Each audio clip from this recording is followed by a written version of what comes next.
Hello everyone.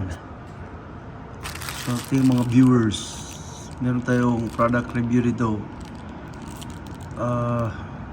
Sa Walmart po ito. Dumating na siya. Matagal-tagal din. Siguro nalito yung driver sa address. Tapang ito kasi meron akong sira sa ngipin, sa molar. So di natin makita kung ano nangyari kasi kung pipicturan ko siya sa cellphone camera ay kailangan mo pasok yung camera ng cellphone doon sa bibig mo.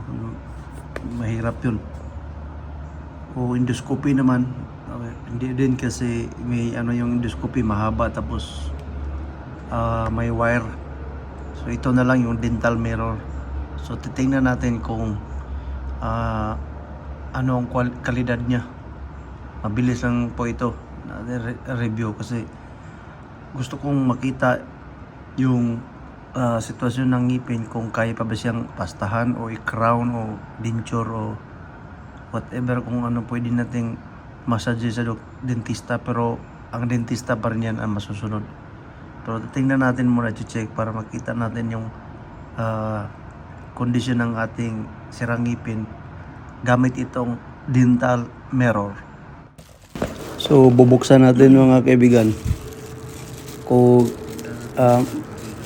matibay ba ito o original ba itong kasi ito pasok ito sa mga dental or medical utensils, gaya yung mga surgical o iba pa mga for medical application. Pero since na parang to stand alone na store o hindi ko alam kung supplier sila ng mga dental equipment, pero yes, kailangan ko lang talaga ng dental mirror kasi nga mahirap na makita natin ng kondisyon nating ngipin kasi may nabitak itong ngipin ko kasi matagal ng ilang beses na napastahan, baka kaya pa i-crown o, pero titingnan ko muna bago ko i-suggest sa doktor. Pero ang dentista naman talaga ang masusunod yan. I-x-rayhan pa nga na nila, pero at least makita ko rin kasi minsan ako pag ngipin-ngipin na yun, ako yung nababahala. So at least ito masilip ko at makita ko sa reflection. So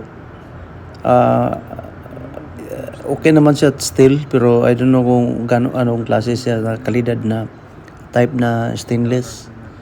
At bago mo ito gamitin ay ating hugasan at punasan ng alcohol para kasi papasok natin sa ating bibig to monitor kung i-scan natin kung saan banda yung ngipin na yan nasira para alam natin kung ano ang pwedeng optional na gagawin ng dentista.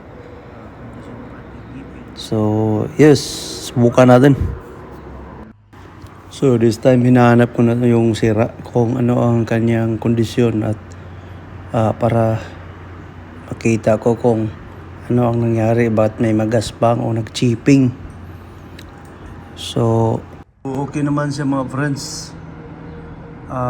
Kaso lang malayo ako sa salamin. Kailangan ko ng salamin pa na yung malapit lang sa akin.